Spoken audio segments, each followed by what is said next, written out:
আসসালামু আলাইকুম। প্রিয় দর্শক, এই মুহূর্তে যেই ব্যক্তিটিকে নিয়ে আলোচনা করতে যাচ্ছি তিনি আসলে আলোচনার মতো কোনো ব্যক্তি নন। তারপরও তার একের পর এক বিতর্কিত ভয়ঙ্কর সব কর্মকাণ্ড মানুষের মাঝে এই প্রশ্ন জাগাচ্ছে, তার ক্ষমতার উৎস কোথায়, শক্তির উৎস কোথায়। তিনি হচ্ছেন রাজশাহী বিশ্ববিদ্যালয়ের ছাত্র সংসদ রাকসুর জিএস সালাউদ্দিন আম্মার।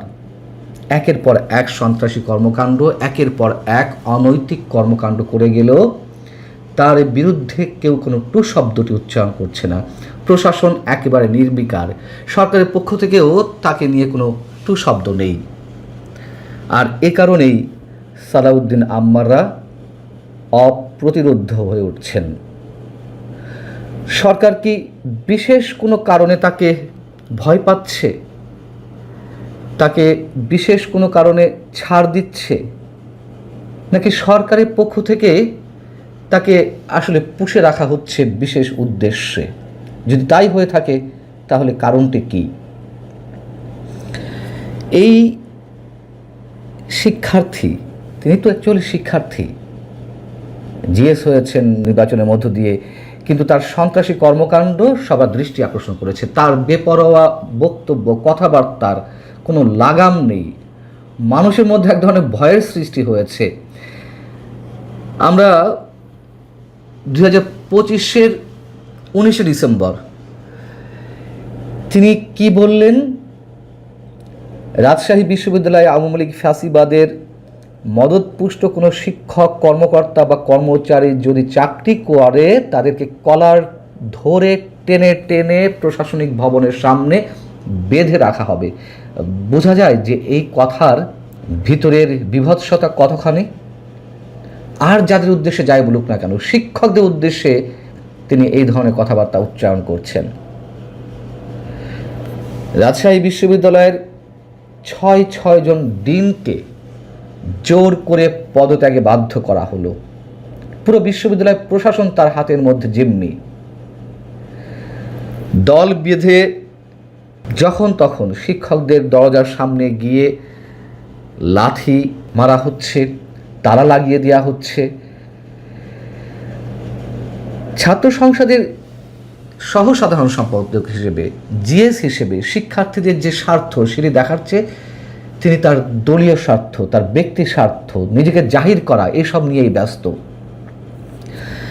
সোমবার সর্বশেষ ছাত্রলীগের সাবেক এক কর্মী সহ 3 শিক্ষার্থীকে দফায় দফায় পেটানো হলো। তিনি নিজে বাঁশ নিয়ে ঢুকলেন বিশ্ববিদ্যালয়ের লাইব্রেরির মধ্যে, যেই লাইব্রেরিতে শিক্ষার্থীরা একেবারে শান্তশিষ্ট পরিবেশে পড়াশোনা চালিয়ে যাবে, সেখানে ত্রাস সৃষ্টি করলো। পেটানো হলো কাউকে কাউকে, আবার কখনো কখনো বেলচা হাতে তেড়ে যেতে দেখলাম আমরা। কোনো এক ছাত্রীকে প্রেমের প্রস্তাব দিয়েছেন কেউ, সে নাকি আবার ছাত্রলীগের কর্মী ছিল, এমনটা অভিযোগ। প্রেমের প্রস্তাব প্রত্যাখ্যান করার কারণে নাকি ওই শিক্ষার্থী আবার তাকে হুমকি দেয়। এগুলো যদি হয়েই থাকে তার জন্য বিশ্ববিদ্যালয় প্রশাসন আছে, তারা দেখবে।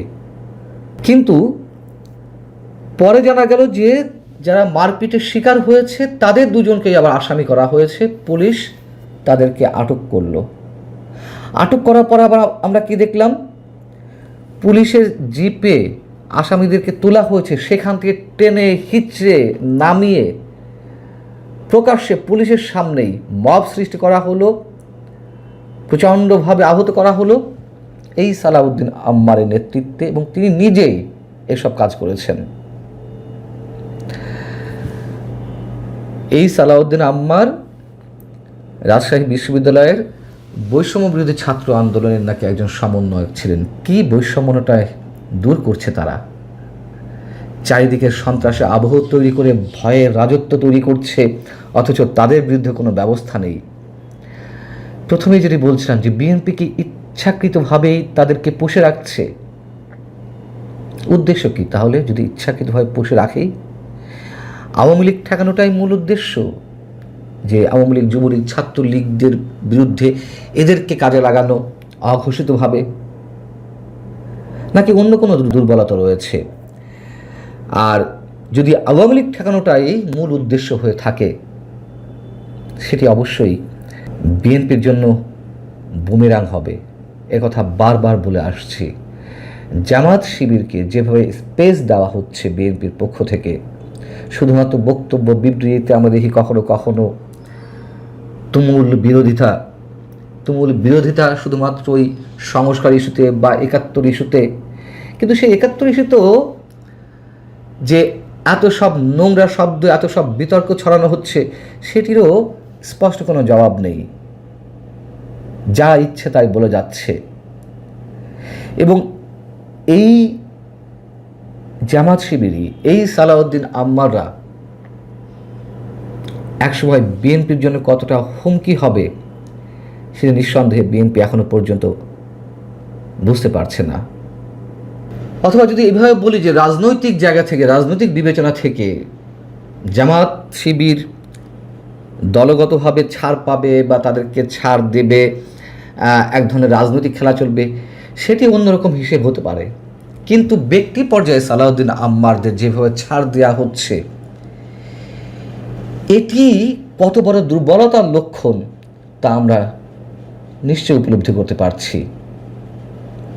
সর্বোপরি শিক্ষার পরিবেশটা কোথায় যাচ্ছে, এটা তো একজন সালাউদ্দিন আম্মার নিয়ে কথা বলছি, সারা দেশেই তো কম বেশি এই অবস্থা। এবং এই যে যারা হঠাৎ করে গজিয়ে উঠলেন, নেতা হয়ে গেলেন, বিপ্লবী হয়ে গেলেন, তারা জাতীয় পর্যায়ের নেতাদেরকে কিভাবে আন্ডারমাইন করছে, কিভাবে তাদের উদ্দেশ্যে নোংরা সব শব্দ ইউজ করছে, খোদ প্রধানমন্ত্রীকেও তো তারা ছাড়ছেন না। এটা কি বিএনপির উদারতা হিসেবে ধরে নেব আমরা? প্রশ্নই ওঠে না। এবং এই যে রাজনীতির পরিবেশ দূষিত হচ্ছে, ভয়ঙ্করভাবে দূষিত হচ্ছে, এই দূষণ বিএনপির গায়ে গিয়েও বাঁধবে, এটা নিশ্চিত। ভালো থাকুন সবাই।